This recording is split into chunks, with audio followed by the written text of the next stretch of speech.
Let's go off on a tangent. It's This Week in Retro. High-resolution color graphics. This land of high technology. The revolution in technology that made the information age possible. Those kids are not afraid of computers. The Immortal Floppy. The entire history of the PC. And a NES Portable. All this and more coming up on today's show. It's This Week in Retro. Up-to-date news for out-of-date tech. Hello, everyone. Hello.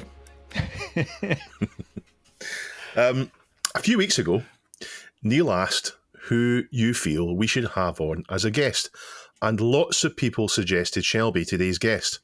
And little did they know that I'd actually already asked him if he was up for it a few months ago, and he said, well, I think it's obvious he said yes. Tech Tangents is one of my favourite YouTube channels. Shelby loves his old DOS era technology, and he goes super, super deep into things. Like 4 floppy drives and like the buying multiple scanners. But there's a little bit of a similar journey that you had to Neil. Most of our listeners will know that Neil's landlord kicked him out to build flats in Cave Mark III, was that? That was Cave Mark III, yes. Yeah, Cave Mark III, Neil was booted out to build flats, and he was concerned, I think is the word to use, concerned about it. But he landed on his feet when Richard offered him the chance to come to the mill. In fact, if you listen to the Retro Hour podcast, you'll hear that story being told. And it worked out really well for him. Well, Shelby, I think you had a similar story, didn't you? Yeah. So I was actually doing all of my YouTube stuff at home, and I'd been in a leased house for 12 years. And Wow. When the lockdown stuff happened, the landlord saw dollar signs and all the realty stuff just went sky high and booted me out with 30 days notice.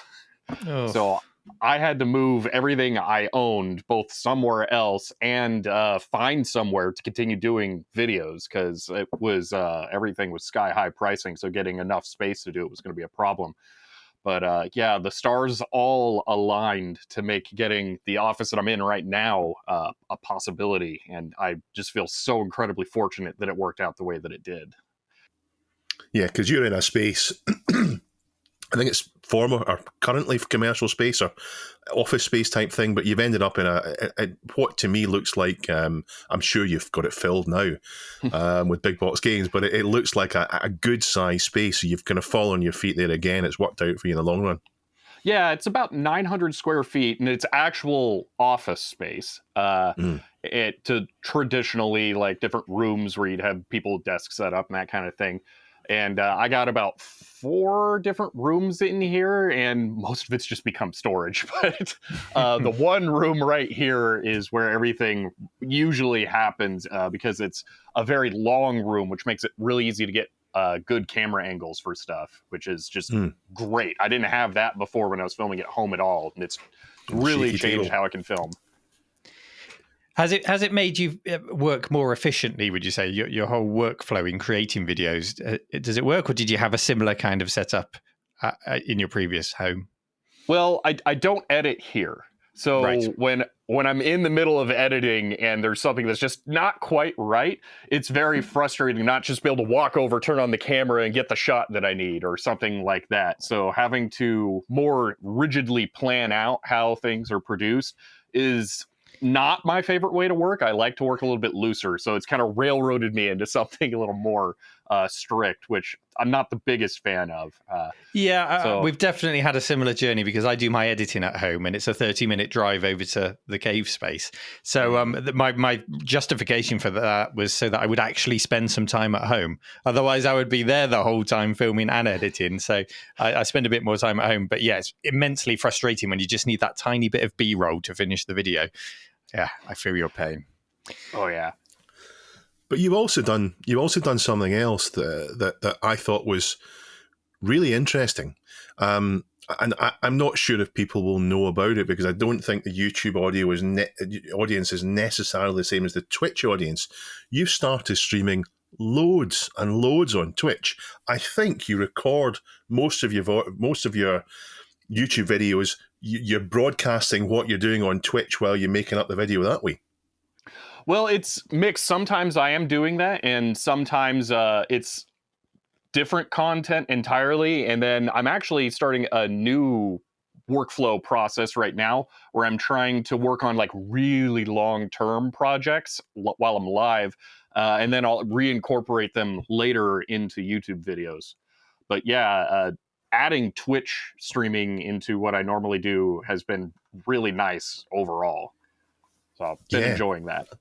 Yeah, I thought that was quite interesting. I've watched you on it doing your cataloguing of your big box games, for example. Really interesting. Neil, how's your week been? Well, on the topic of big box games, for those who watch the video, you're probably seeing me. Where does Duncan put me? Because I record in front of a green screen and he puts me somewhere in the cave, doesn't he, in the final video? But I'm sat here looking at Dave sat in front of shelves and shelves of big box games. Shelby sat in front of his big box game. So just a quick request to Duncan. Can you put me in front of a better collection than those two, please, this week? just to help my ego along a little bit. No fair. Mine are all in the hallway, so I don't have the majority of them behind me. My week's been good, thank you for asking, Dave. I have been moonlighting over on the Retro Hour this week. They very kindly invited me on, to which I said, well, why don't you get Alex from the Arcade Archive and Rich from Heber on as well, and we can talk as the collective. And we had a really nice chat about the story from the landlord story that you mentioned, through to meeting Richard, finding the space, and getting to the point where we've got these two museums, and now we'll probably talk about this at the end of today's show, potentially a retro repair service which Richard is looking at setting up. So it was really nice just to review and go over that and share that story with the other guys. So that was good. Hopefully you'll forgive me for the moonlighting, but we have had Ravi on, and we've had Dan on as well, haven't we? Yeah, we've had Dan on. Yeah. We've not Joe on yet. We've not Joe. Not had Joe on, so we'll have to get Joe on the show. Did you invite him? Point. No, I haven't invited him. You should have done it. Yeah. It's much more difficult to say no when you're doing it on there. He's never going to say no. I didn't invite Joe specifically, but I gave them an open invite if they ever want to come and record the Retro Hour live at the cave or anything like that. Oh, that's the door is open in front of a studio audience. So do you not lock it? Dave, shut up.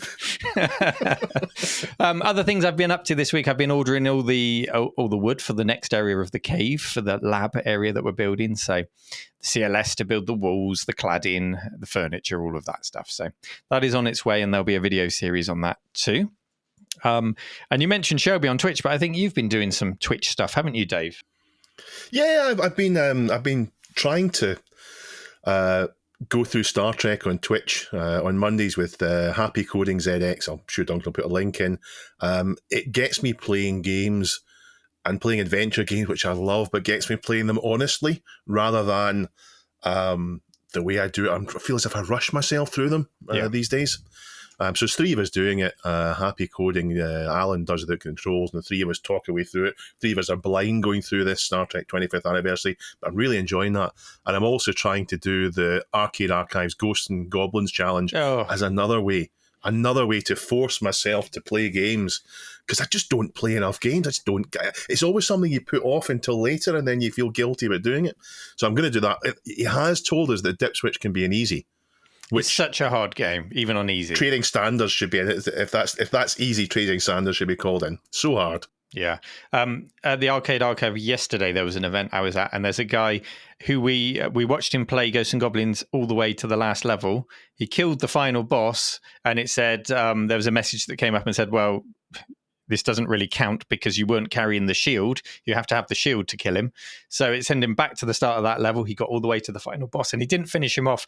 But it was like we were back in the 80s, because there was this kid who was really good at the game. And over time, we all started to crowd around the cabinet and watch him and cheer him on and will him on. It was just a really nice experience to see that. Even more so on such a hard game, because nobody else in the room could touch him, could get anywhere near that. It's like a brutal 5 times game. the score of other people, I think. Brutal it's incredible. Game. Yeah. Have you got any housekeeping, Dave? If so, I can play a jingle for you. Yes, there is. Play a jingle.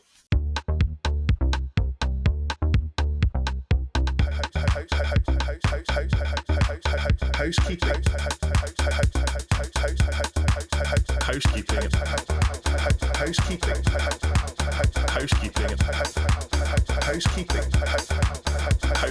It's your favourite part of the show. Is there any housekeeping to be had? I'd like to welcome 2 new patrons, Geek Power and Simon, which sounds like a BBC kids show. Geek Power and Simon, thank you for joining up.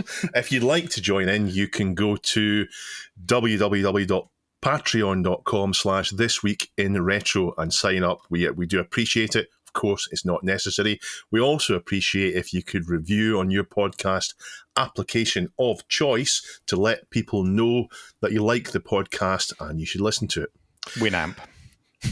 Winamp, yes. Review us on Winamp and Real Player. Thisweekinretro.rm. We mentioned a few weeks ago, it was Neil's story, the ST Amiga The Flame Wars book, and it was successfully funded. Came through on the last day. It came about 110%, I think. So we talked about it a few weeks ago, and it sparked some really interesting and lively discussion. Most of it was informative. We've no connection to the book, so we're not promoting it, and we're not able to promise in the final quality and the product and so on. But I backed it, so I believe in it. I'm looking forward to it. And surprisingly, at least to me, even though it's a kind of a Kickstarter thing, although it's not in Kickstarter, I think Indiegogo, is it? I can't remember. It was on both. It was on both. Was it? Yeah. Was it in Kickstarter as well? I didn't know that. You can still back it. You can still buy the book now and add to the total. So one thing I want to explain to Amiga fans is the universal Atari ST experience on YouTube, etc. You mention the Atari ST and a kettle of vultures appear to shriek, Amiga is better, Amiga is better. So please just let us exist without the constant bullying. You had that, Shelby, didn't you? Oh, yeah, constantly. Like, anytime I mention it, it's incessant. Well, on that topic, I want to thank 42Nobody42 and also Linux Jedi for submitting what I think is the most upvoted post ever on the subreddit. I'm going to have to describe a meme here, which doesn't really work, but Duncan will maybe put it up on the screen for those on video. It's a cartoon in which it says Atari ST in every section, and it's the athlete, first of all, getting the medal put around his neck, the gold medal, then biting the medal, then grabbing the girl, bending her backwards and kissing her, giving the bird to everyone else, then shaking his champagne and spraying it in his face before the camera zooms out and shows that the Atari ST is celebrating down there in 7th place with the Amiga in 1st place. Yeah. So, where's the Apple II in this? Where's the Apple II? How come the Amiga's ahead of the PC? Where's the Archimedes, Neil? Is the Archimedes better than the Amiga? The Archimedes is the umpire, the judge. Yeah. That's why he's not there. Let's move on from that. And finally, a story we won't cover is from the Stroud Times, where some questionable individual is looking for old TVs to be donated. Now, I know that Neil the Cave is in Stroud, so I thought maybe you might have heard of this questionable individual, this dodgy geezer. Oh, and are you going to give him any TVs? Who would go in a local paper and say, give us your TVs? I don't know who would do that. We've had a few emails in so far offering us some nice black and white sets. So we'll see what else comes in. To be clear, Neil is the dodgy geezer. Neil has asked for TVs. Let's go into our first story, Dave. The first Tech Tangents video that I think I ever watched was suggested to me by my friend Chrissy, and it was on connecting 4 floppy disk drives to a PC.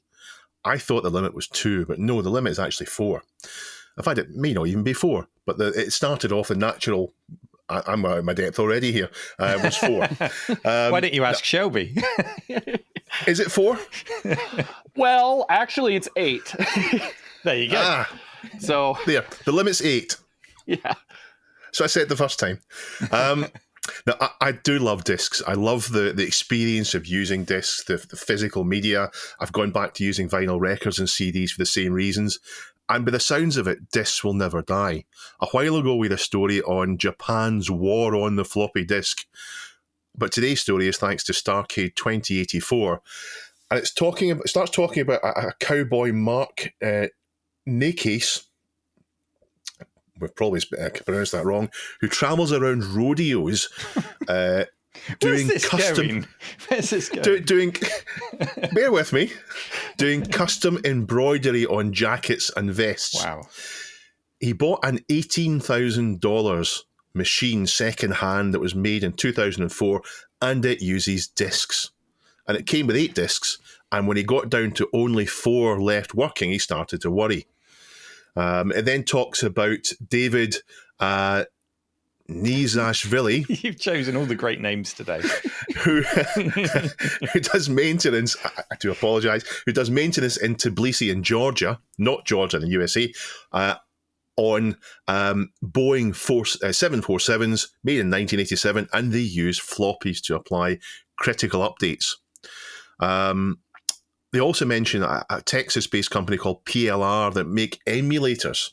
Now, we're almost certainly, it doesn't say they're Gotex, but we're almost certainly talking about Gotex here.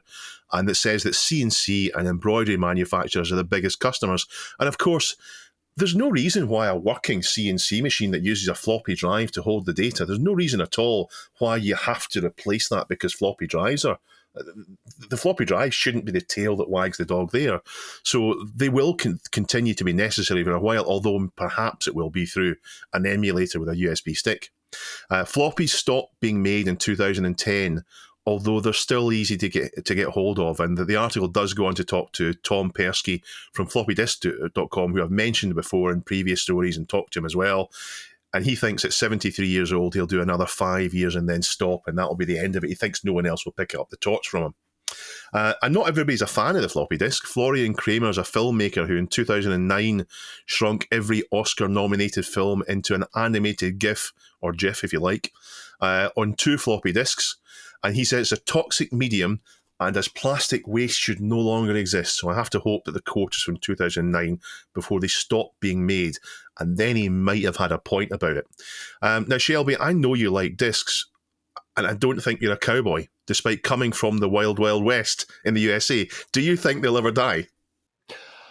Well, yeah, because all the media is going to die eventually. But interestingly, I think floppy disks may outlive CDs because of just how the materials decompose. I don't think there's any like shelf lives given on floppy disks, but LTO, similar magnetic storage media, is rated for 40 years. So these, I mean, some of them are going to be getting on to that point now as it is, but they might actually last a good while as far as like material stuff. But yeah, they're definitely going to get phased out. The embroidery thing's actually kind of interesting to me. So this is embroidery software, and that stuff is no joke when it comes to how restrictive it is. This has a USB security dongle in it that you have to have plugged into the computer to get it to work. And they all use like crazy proprietary formats. It is a wild thing. So that the guy with the machine that has the like few discs left, I kind of feel for him because that stuff is hard to keep going. Neil, what about the cave? I don't think it's workable for you to use discs on all the machines you've got out all the time. But what do you have for visitors to interact with? Oh, yeah, all sorts. I just came out in a bit of a cold sweat there because Shelby mentioned LTO, and I used to be a backup administrator. So it just gave me the shivers. And I had to check they're up to LTO 9 now. So those tapes can hold a 45 terabyte capacity. They just keep on getting bigger and bigger. But yeah, good reliable medium. So yeah, in the cave itself, floppies played a significant role just yesterday because we've got the Sharp X68000, very popular machine for people to come and try out because it's quite rare on these shores. Got it hooked up to an SD card hard drive solution, and for some reason it started throwing up errors yesterday. But thankfully I was able to grab the 5 1/4 inch floppies that it runs on, stick a game in, and it started playing games. Now, admittedly, the first game I put in there gave a CRC error, so that floppy was not happy. But the next one I put in was New Zealand Story, and that loaded right up, so people could at least carry on playing on that. So floppy saved the day for me yesterday. Interesting as well, Shelby says that he thinks floppies will outlive CDs. In a similar vein, just last year, I was reading that vinyl records outsold CDs.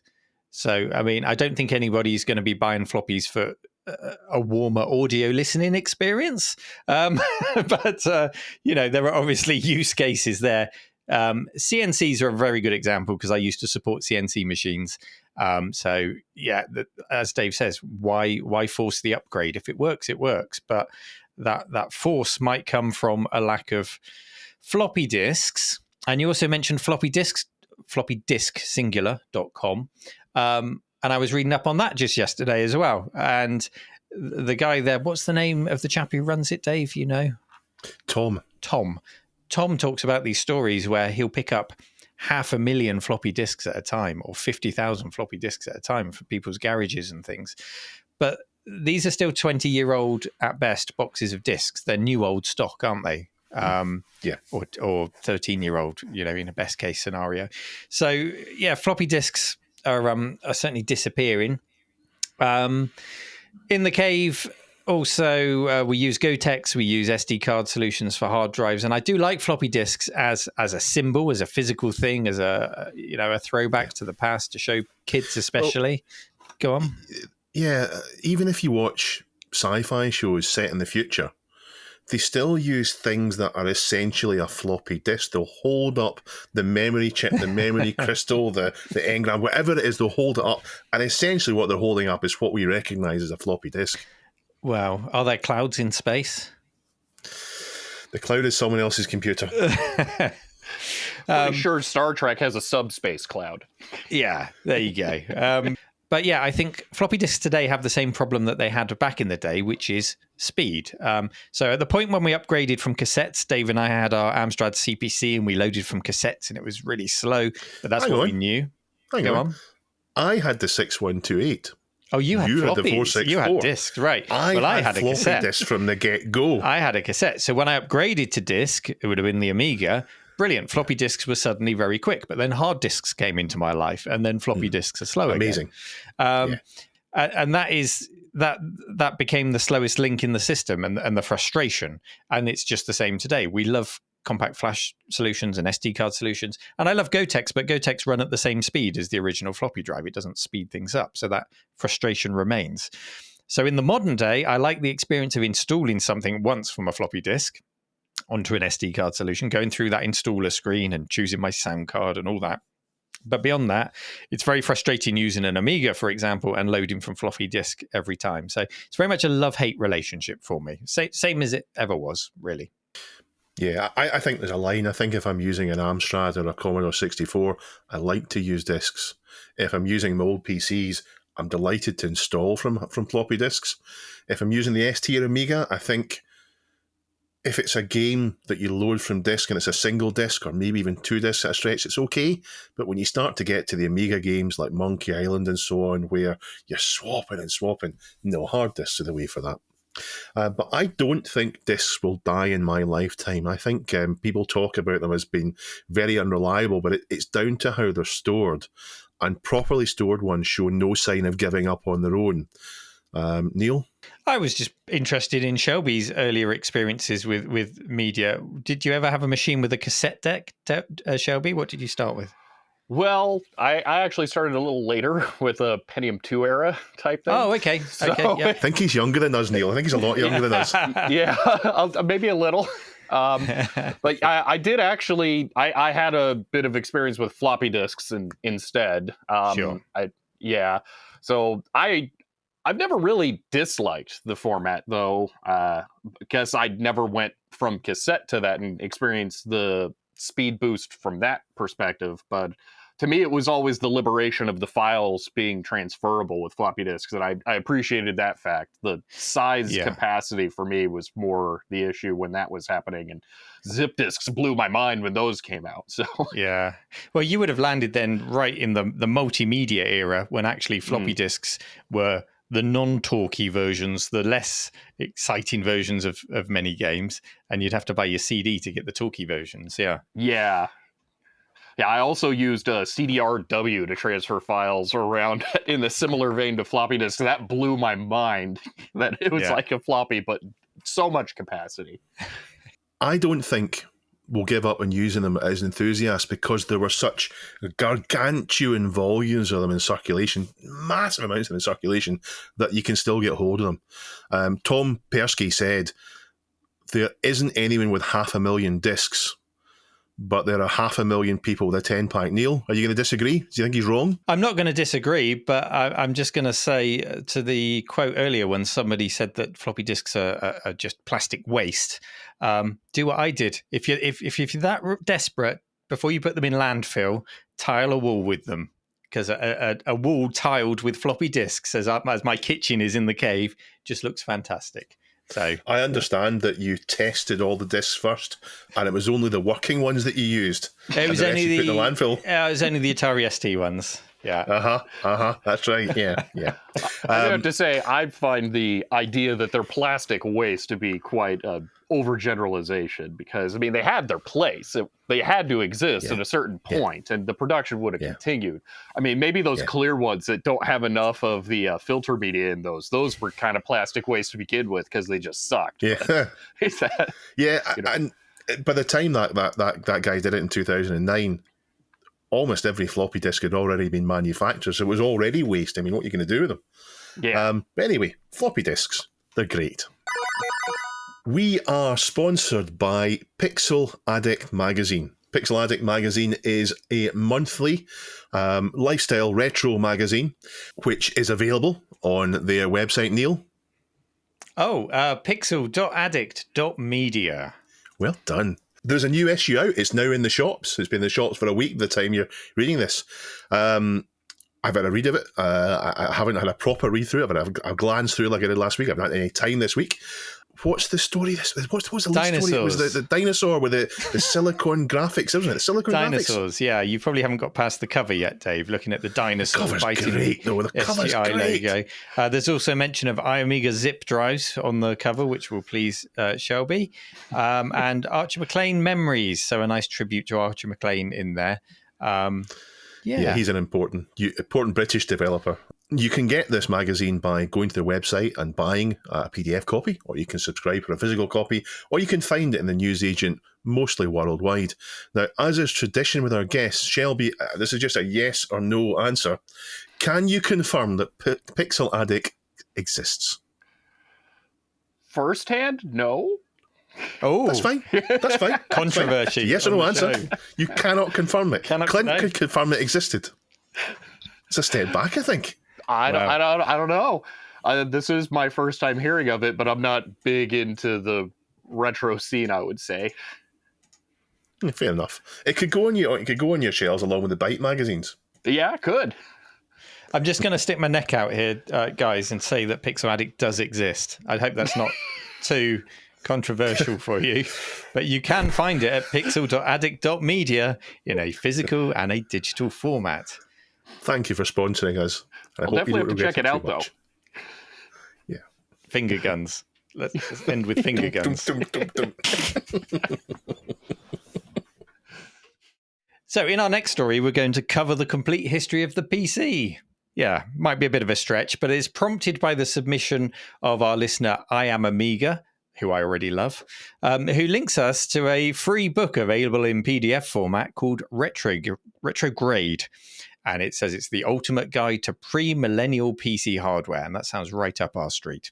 So this is written by the makers of Custom PC Magazine, with a foreword by Ben Hardwidge, who, despite being on the cutting edge of PC tech, benchmarking the fastest machines available month on month, describes his fondness for retro software and computers in the foreword.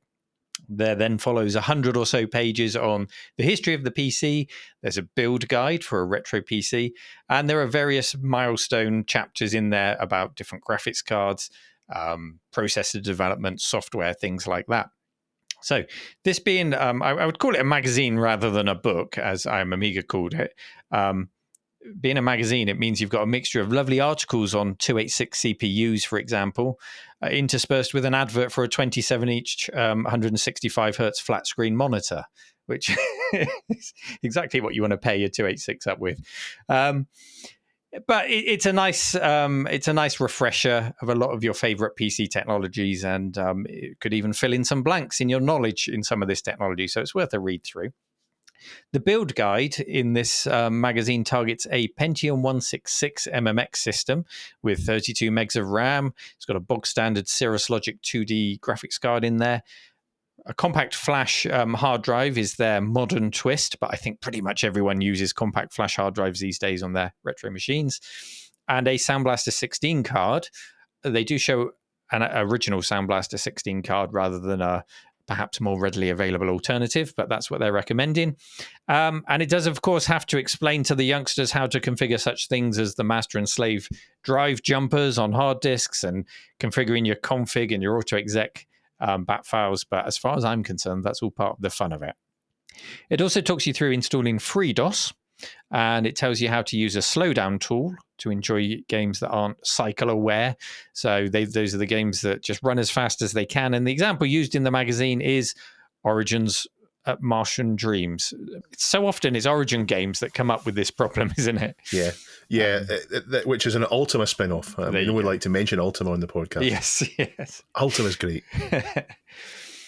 For those who don't want to build a whole PC, there's also a guide to the Pi and getting DOS emulation running on the Pi. So I would encourage you to have a read. There's a link in the show notes. And I have to admit that beyond a certain era of PC gaming, it brings out a certain snobbishness in me, believe it or not, me being snobby. And I'm not proud of it. And that era is the pre-VGA PC era. I think most PC games, and there are some exceptions like Loom, for example, but I think most PC games look bad pre-VGA, especially for the price that the machines commanded at the time. Now, granted, these machines were not built as games machines, so things like color palettes were built around the suitability of business applications and not shoot 'em ups. And I know that nostalgia is a very personal thing for anyone, so I'm not knocking anyone else who does pine for the days of magenta, but am I alone in this?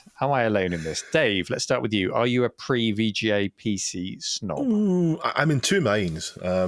I can't disagree with what you said. I mean, if you wanted a games platform and you bought an EGA PC, then you made a mistake. However, there are some great EGA games. I'm sitting behind in front. There's some games there. You're not behind your games, Dave. You're in front of your There are games behind me. Hello, Jamie. There are games behind me, and there are some great EGA era games there, but they were also available in other systems. I think PC gaming was a case of, well, you've already got it in your house for the business. Why don't you play some games on it as well? I think that was the story there. So I think VGA is where it's at with PCs. VGA systems can actually play the EGA games fine, so you don't even need to get the EGA system to do it. But VGA is where it started to get super interesting for the PC. I've said before, and I will die on this hill, that the best period ever for gaming is DOS gaming in the early to mid-90s. So many good games were coming out, so many games that are still being refreshed and redone now. The roots go back there, in fact, further to Apple II. And the 166 MMX, the Pentium MMX, is a fantastic DOS gaming CPU, and I want to explain why it's so good. The platform is cheap to get hold of. 486 era stuff is very expensive to get hold of, and it needs a lot of expensive components. Socket 7 isn't.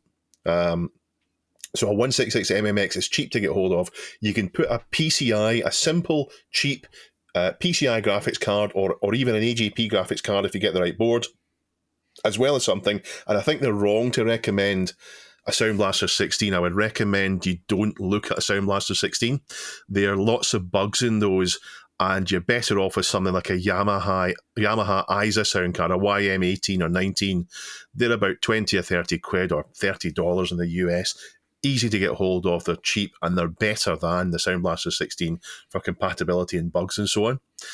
So get that, but you can get a really inexpensive machine, and the important thing is that you can use a utility called setmul, which changes various different caches and multipliers, and you can slow it right down until it's about the speed of a 386DX, which means that your Socket 7 covers about a decade of games, a decade of great, fantastic games. So you can skip all the weirdness with 486 cards and have a cheap, effectively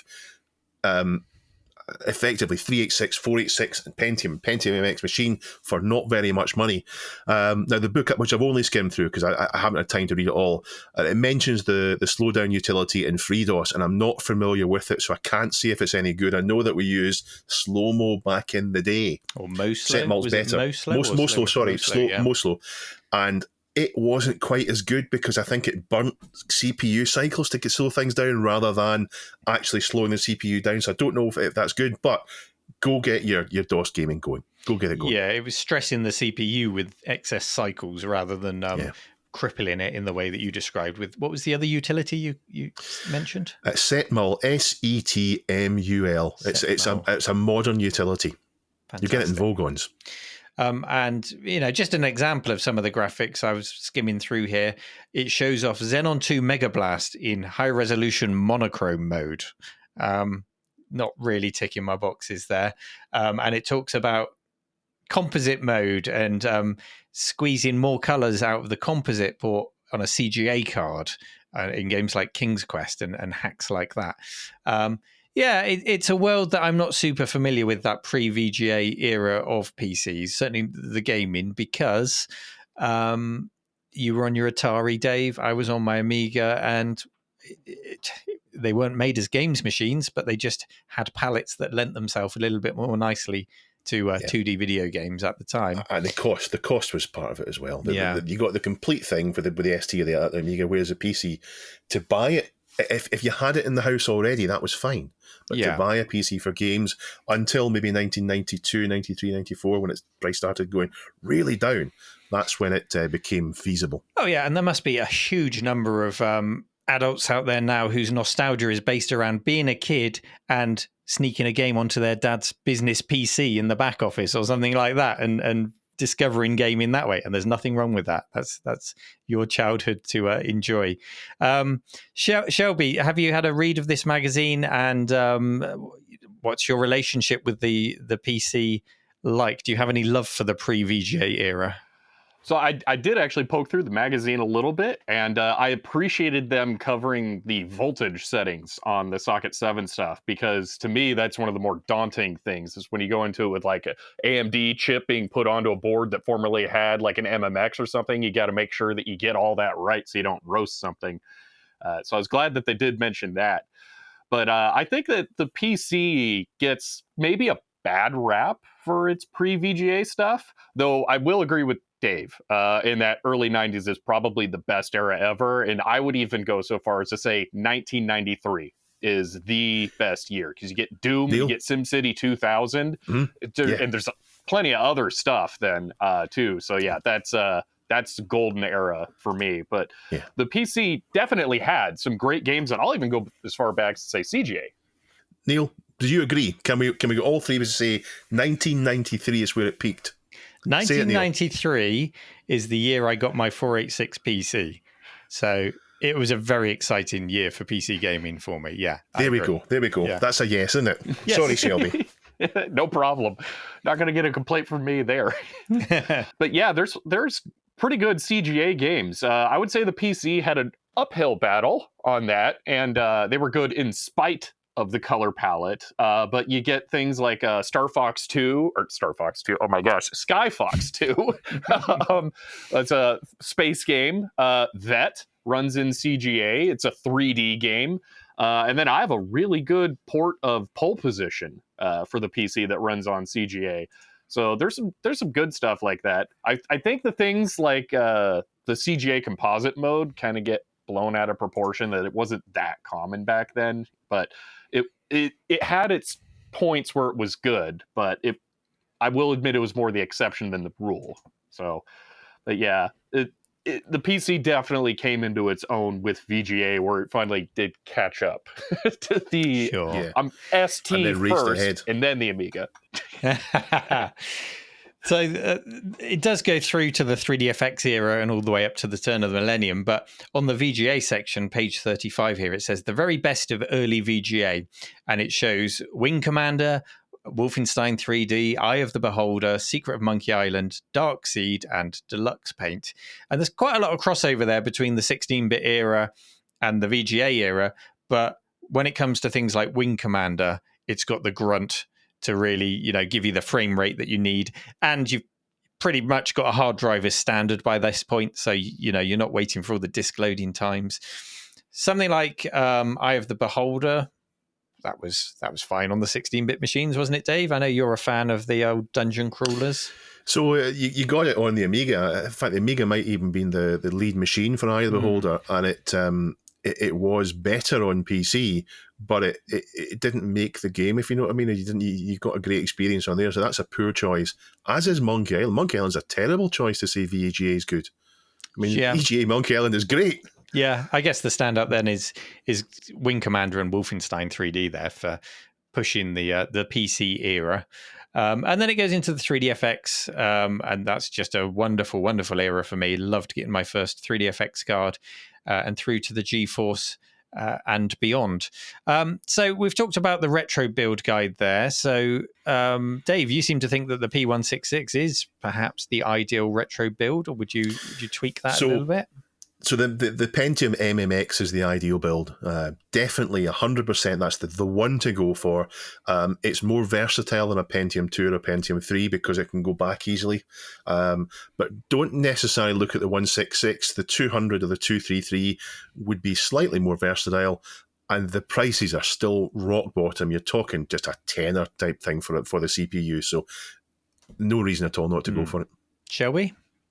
Yeah, I definitely have to agree there. I have my tiny Pentium system that is both Windows 98 and DOS using a MMX 233 with an Aureal Vortex 2 and a Dream Blaster S2 wavetable card. So it has, and a Voodoo 2. So it does everything from DOS with MIDI game sound and all the way up to 3DFX and Windows 98 all in one system.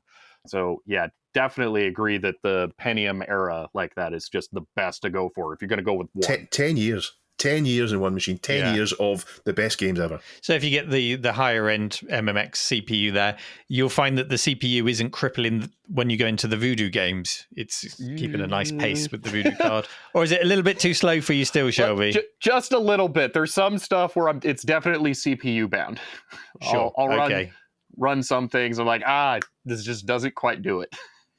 But that's the whole story of PC ownership, isn't it? Compromise. There's always a compromise somewhere. Even if you throw money at it, a week later, something else is going to come along. So, yeah. A quick poll for you all then. On this P166 retro build in the magazine, if you had that, what's the first game you'd fire up on it? TIE Fighter. Yeah. Oh, man. 166. Although TIE Fighter is the wrong era for it, but yeah, TIE Fighter. I don't know. It's going to have to be something 3DFX. I'm going to go with Pod. Pod? Okay. Pod, Nice. Planet of Death, the racing game. Yep, there we go. With the Commodore 64 palette for the I whole should game. maybe say, the brown palette of Pod. Yeah. I should maybe say Hexen, or should I say Descent? Because TIE Fighter doesn't stress that at all. TIE Fighter's a 486 game. Could I run Redneck Rampage on a 166? I need to look it up. Oh, yeah. That's 1997. Yeah. Yeah. No bother. Okay, I'll go with that. No bother. I used to Build love playing engine that. stretches pretty well.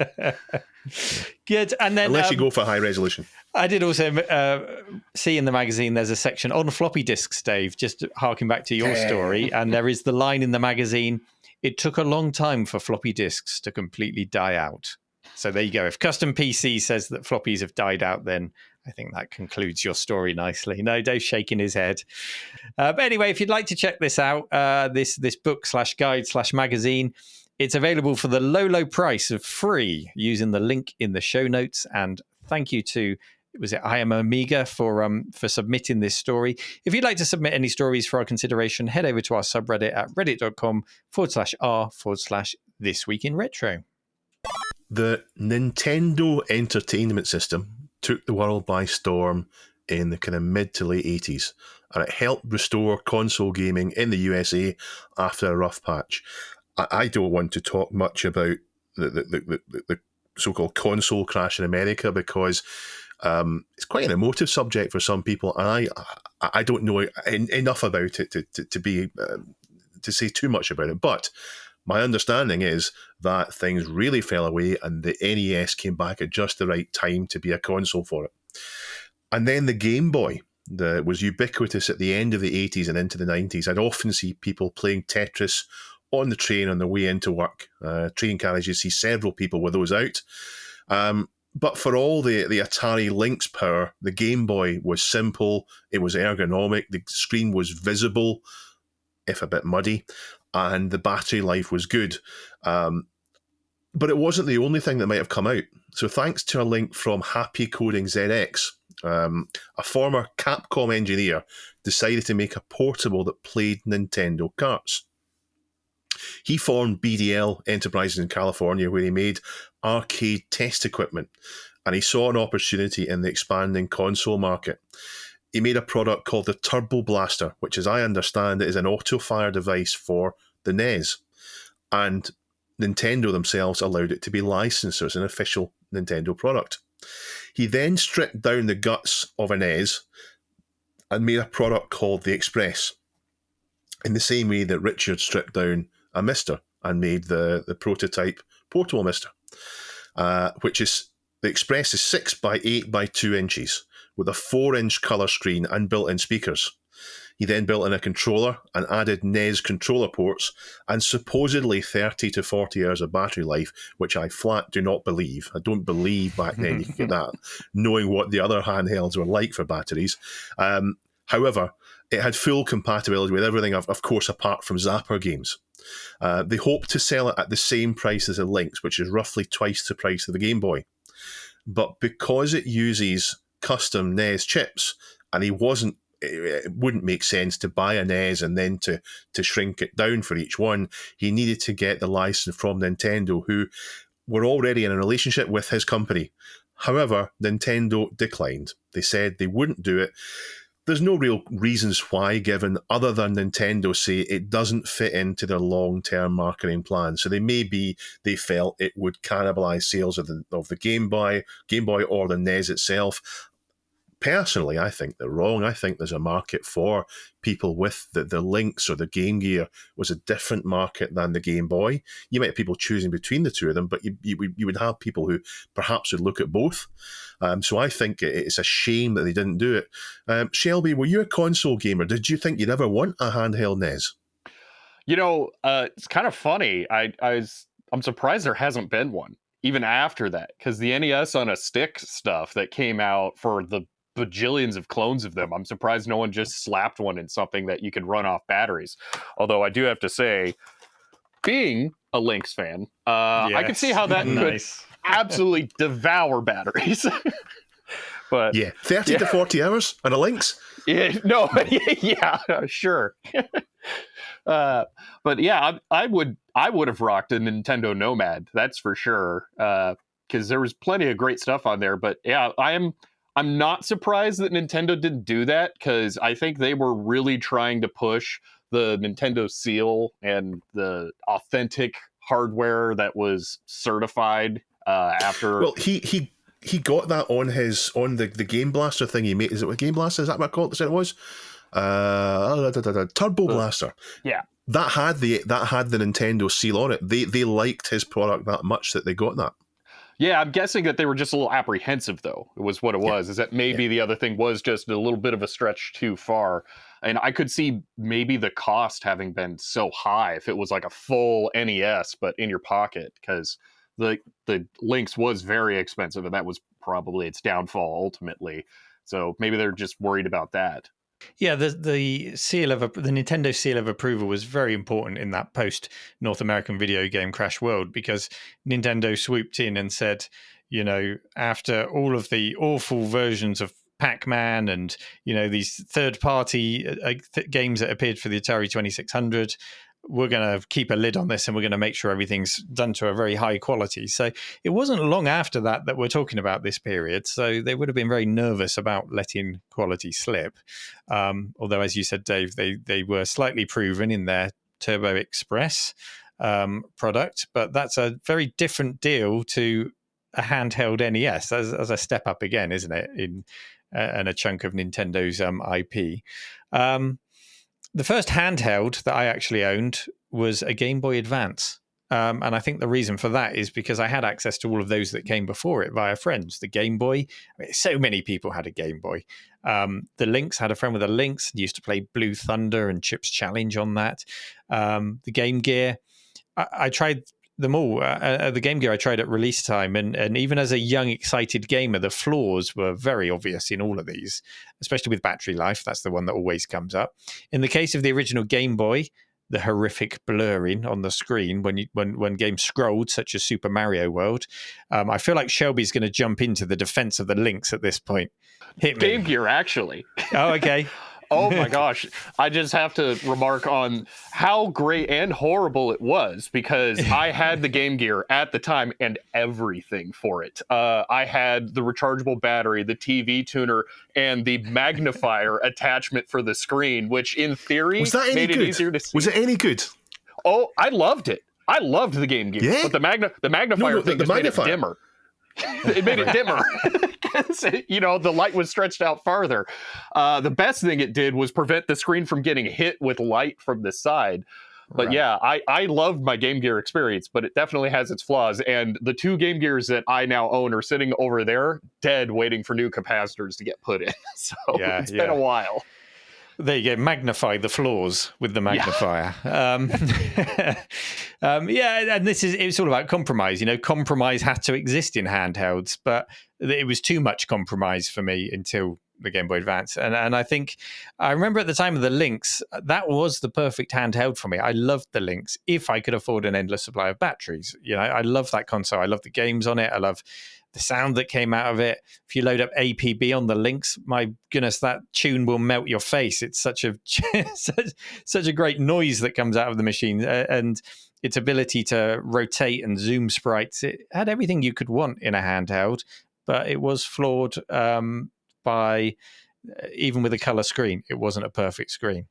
My current Lynx, I don't know if you've done anything with yours, Shelby, but I've got the McWhirl modded screen, which does help with battery life, and it does make it a clearer screen. Have you modded yours at all, or are you a purist with your Lynx? So I have the Lynx 1 here, but I also have Lynx 2 at home, and they're both bone stock. Well, this one actually has been worked on a little bit before I got it, so it has some flaws. I should potentially look into modifying it. But no, bone stock, and I've kind of always enjoyed it as is. I haven't really done much modding stuff like that before. Yeah, the screens are great on the Lynx, the modern McWhirl mod screens. But if you're a purist, if you want to experience it as you experienced it back in the day, there's nothing wrong with that at all either. Just not in direct sunlight. The 30 to 40 hour battery life that's mentioned on 4 C-sized batteries definitely sounds dubious. The screen technology at the time on this thing would have suffered in the same way that other handhelds did back then. And the idea of another handheld coming out when the Game Boy was current and doing so well, because this wasn't before the Game Boy, wasn't when the Game Boy was out, as I understand it in the video. For Nintendo, that was a bad idea. I think they made the right decision to push back on this. Dave's kind of shaking his head. He's not sure about that. I'm thinking back to the people that I saw on the train with a Game Boy. I think initially when it came out, it was gamers that had it, people that played games all the time. But I saw people who you wouldn't expect to play games with the Game Boy, because it was a different device than a gamers thing. So I think there's possibly 2 different markets. Sure, you would get gamers who would buy the Game Boy, particularly if they're Nintendo fans, but playing Tetris on the train on the way into work on that little thing is totally different than playing proper NES games. So I don't think it's impossible to say they could have coexisted. But if we just stick to that very early era where it's Game Boy versus Lynx, wouldn't you say the Lynx then was aimed at the gamer in inverted commas? Yes. But that didn't work out so well for that. No, it didn't do so well, but it didn't have Nintendo behind it. True. It had a slowly dying Atari behind it, didn't it? And the final product idea as you go through this video, and I would urge people to watch the video. It's only 10 minutes long. It's a great little history lesson. The final idea was to have a portable NES with a Game Boy adapter, so you could play both NES and Game Boy games on it, and it had a TV out, so it could be used like a regular console. Again, sounds like good fun, but again, clear why Nintendo would have pushed back on it. And the sad irony is something which Shelby touched on. If this was produced in another region as a Famiclone, it would have just happened. There would have been nothing to stop it. But BDL tried to play by the rules, and therefore they couldn't make this thing. So we don't get to see it other than in the video there. Dave. So I was never in the market for a handheld console myself. Never really appealed to me. I don't think this would have swung it. And I think as well that Sega or Atari games were much more to my taste than Nintendo games. And that's without disparaging Nintendo games. I feel that the Sega Atari games are the ones I preferred most. But this device looks really interesting, and I think it's a big shame that Nintendo said no. I think this could have been a product that I don't think Nintendo made much money selling the NES. I think they sold the cartridges, and if this sold more cartridges for them, it would have helped. And if people bought this instead of a NES and had it at home, plugged it into the TV, and then took it with them, is there any harm to Nintendo there? I think it's just too complex a marketing message for Nintendo, especially that final form. It's a handheld, it's a portable console that you can plug into your telly. It's also a Game Boy. It's easy for us to understand, but from Nintendo's point of view, they like to keep their marketing very sharp and on point. And I think that's too much of a mixed message. But then look at the Switch. Everyone will be screaming at their radio. Because people listen to us on the radio, on AM and FM. Nintendo had some weird marketing with the forecast. NES. Nintendo had some weird marketing with the NES anyway, with the Famicom looking so radically different than the NES in North America. So I think that they were really trying to hyper market it for stuff. So I think it would totally make sense if they just wanted to keep it simple and not have like a crowded market with multiple things. I think I'll concede that Nintendo knew Nintendo business better than I do. And I'm not even a console fan, so maybe I should stay in my box, stay in my lane. So, as Neil said, have a look at the video. It's 10 minutes. It's really interesting little video, and I'd not heard of it before. Time now for our community question of the week.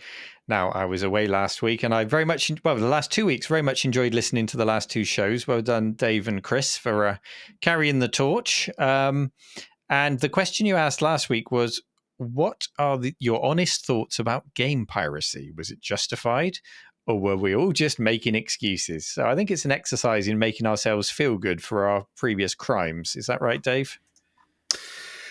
There was a lot of that going on. I don't want to let people off the hook for it. I think we need to appreciate the damage that we did to our micros through piracy, while at the same time recognising the industry was, in many ways, wrong in what they did. So I thought a very balanced approach to it. We talked about, you listen, Neil, so you know, we talked about possible collusion between magazines and game developers. In fact, it has to be collusion. They couldn't have possibly honestly reviewed the game that way. These are the people that are paying for the adverts in the magazine that you're also reviewing their games. So a little hint that we might be cancelling adverts if we don't sell enough of these games. We won't be able to afford to pay for the adverts. Might encourage reviews in the right way. So I don't think the industry was right, and I think that the stuff about fast was vastly overstated to the point it was comical. But at the end of the day, piracy did a lot of harm to the industry, and I regret the amount of piracy I did. There were occasions where I decided to get rid of all my pirated games out of almost a sense of guilt. But before long, I'd built the collection up again. So, I never had that. Yeah. Never would I do that. No. Shelby, did you ever own a pirate game? I will say there is some atonement going on behind me here. Yeah. But I think it's an interesting thing because a lot of people who would have participated in piracy, a while ago, you say used to, it would have been when you were younger, when you couldn't have necessarily afforded all of the games. So it wasn't always just, I just don't want to pay for it. It's maybe you couldn't have. But also I find it interesting because we kind of still technically do it now when we preserve stuff and put it up on archive.org.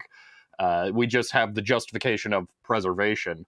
But I would also argue that potentially piracy did preservation back then as well, because going back to older stuff for PC, I think all of the currently known copies of Alley Cat for PC are only the cracked copies that got distributed online. So in some points, it was actually beneficial. But if it hadn't been pirated, maybe there would have been more commercial released versions that were known. So it's one of those things where we just don't know. But I think in some cases, maybe it's justified. And in some cases not, but it's a very complicated thing. Yeah. We've had an enormous amount of responses, and not just short responses. People have written almost an essay in the responses, and they're all carefully measured. People have been thoughtful about it and careful not to just fly off the handle. So I would recommend having a look and reading through that. Neil? Yeah, I'll try and do the top answer from Antiques for Geeks. It was actually a 570-word answer, so I've chopped it up quite a lot, and I'm just going to read through some of the points here from that answer. He says Dave hit the nail on the head. So make of that as you will, if this is entirely well I'm thought always right. I'm always right. And it says, the whole piracy topic was far more nuanced than the picture FAST, that's the Federation Against Software Theft, and others liked to paint. Just going to stop on that point. Shelby, we had FAST over here, so we had adverts in our magazines saying, you're going to go to prison if you're trading copied games, and they were done in like a comic book format. Did you have anything like that in your magazines? Not really. I will admit I've never really been a magazine person, so I didn't see stuff like that. But for me, it was websites like Game Copy World, where you'd get a no CD crack for something that would just make it easy. And oddly, they're actually still around. Game Copy World. I was stunned. I needed some no CDs to make multiplayer work a while back, and it was like, this place doesn't still exist. Oh my gosh, it does. There you go. Game Copy World for all your preservation needs. Yeah. Gary goes on to say, take World Cup Carnival as an example. US Gold knew they had a turkey. It didn't matter how many trinkets were shoved in the box. It was a terrible game when it was released, and terrible again when they gave it a new name. Yet US Gold had no compunction sticking it out at full price for kids, and the market was kids to waste their money on, knowing that they'd be disappointed. Common factors include inattention to quality, that it was sold to kids, and that the kids had no leverage to get recompense other than to take their trade elsewhere. Playground piracy existed because the market didn't yet have the funds to sustain release after release of games at £9.99. There were no loaner copies of Operation Wolf at Blockbuster. There was no Netflix for Dynamite Ducks, for example. You bought carefully, you traded, and yes, you copied games on your sister's tape-to-tape, because if you and a friend went out and bought a game each, you'd have 2 games when you got home. Was it right? No. Was it justified? No. Would I copy games today? No. Am I a mature adult who can now understand the impact of my actions on myself and others? ? The lump on my head from banging it on the loft hatch that I rested precariously because I just need to reach in so I don't need to secure it properly might disagree, but truthfully, yes. The winners turned out to be those who simply took the money and ran. As an aside, I'd make a note that FAST would clump business software piracy in with everything else. 2 very different situations. Yeah. I read that for years, Microsoft didn't chase operating system piracy because, well, if you were using MS-DOS, then it gave them market share for their productivity software. At one point, I even knew of people who had a hooky copy of DOS and a licensed copy of MS Works. Make of that what you will. So there's a lot more to that answer if you want to go and read it on the subreddit. But yeah, an awful lot of things that are touched on. Yes, I remember the stories of Microsoft turning a blind eye to piracy. And it's pretty much where we are now with modern Windows. We're at the point where Microsoft pretty much give it away because it's the platform on which they can sell their cloud services and their subscriptions to Office 365 and everything else. And it's kind of what it always was for many people. So, go on, Shelby. Interesting note about that. WinWorld has a lot of copies of different versions of Windows backed up on it, and you can go and download all of those. But Microsoft prevents them from putting XP on there. They actually have a little note on their website that they've tried to, and Microsoft said no, which is really weird to me, because I think they just want to kill XP at this point. Because XP still works fine. Yeah.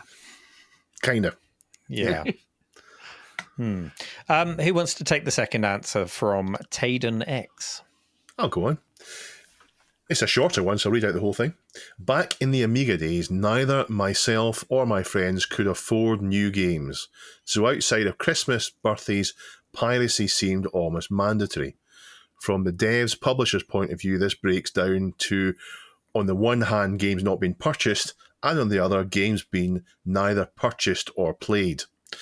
Now, since me and mine all grew a lot taller and got real jobs, we're all spending our hard-earned dosh on new installments and re-releases of titles we fell in love with back in our freeloading days. And from that point of view, Copy That Floppy and Playground Swapsies seem that a win-win for everybody involved. Yeah. Can't argue with that. I mean, that's Amiga through and through, isn't it? You bought it. Loads of people bought Amigas in the early 90s because they could get free games from their mates. That was the reason to buy it rather than buy a Mega Drive. I did laugh when you and Chris were talking about this last week, and you were talking about Cracktros. And Chris assumed that you wouldn't remember any of the cracking groups. And I was listening to it, go, Cortex and, Fairlight and all the others.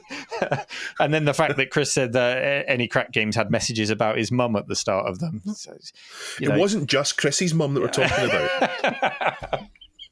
Funny, because all my crack games just had messages about Chris's mum on them. He's going to listen to this. Chris, we don't mean this. Your mum's lovely. Shelby, if your list is in the same order as us, I've got Richard Shears as the third answer. Do you see that one? Yes, I do. Do you want to read that one out for us? So, yeah.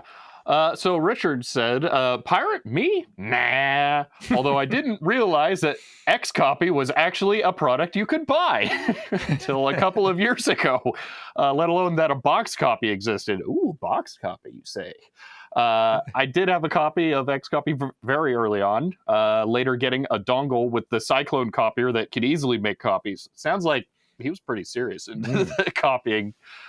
Reflecting back, I think that 75% of my games were backups. However, the more true representation was which ones I played.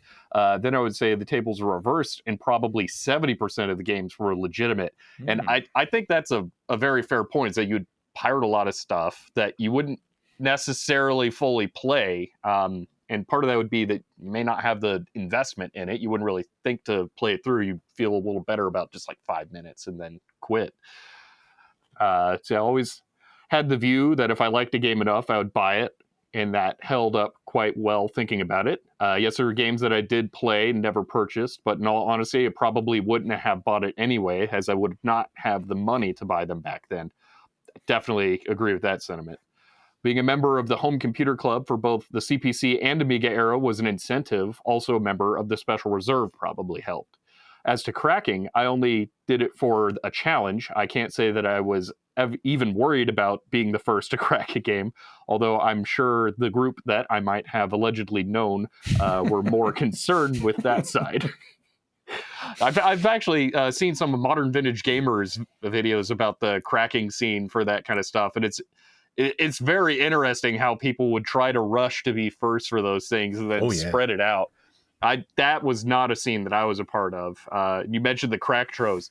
I'm more familiar with Keygens having music stuff like that, and the Keygen jukebox website's awesome. Yeah, a bit later the Keygens were then. The chip tunes on the Keygens were a throwback to the original Cracktros, and it was always nice to hear a familiar tune when you fire up a Keygen in Windows 98 or something. Yes, going back to your Amiga days. So, and we've also found in that answer that Richard Shears is the source of those messages about Chris's mum. So that's a good revelation there as the cracker.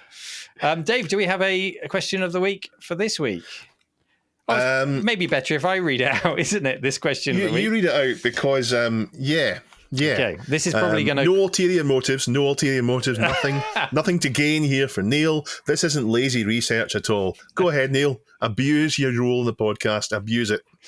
Well, Richard at the Mill is creating a retro repair service, and we need a name for it. So, quite simply, if you were setting up a retro/vintage computer repair service, and this could go beyond computers and be things like vinyl record players, amplifiers, anything like that. So, vintage technology repair service, what would you call it? We need a catchy name that kind of says what it does on the tin, but is also memorable for marketing purposes. What would you call your retro repair service? That's it. No commission offered. Thank you as always for listening. A huge thank you to Shelby for joining us this week. Nice to be links to his channel, I'm sure you know who he is, but links to his channel are in the show notes. So go and give him a big TWIR hug and subscribe to his channel. Thank you for listening, everyone, and take care. We'll see you next time. Bye-bye. Bye-bye. Bye.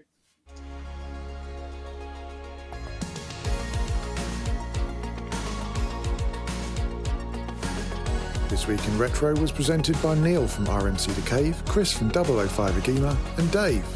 It was produced by me, Duncan Styles. The podcast version of the show is available through your favourite podcaster, including Apple Podcasts and Spotify, and the video version is available on the This Week in Retro YouTube channel.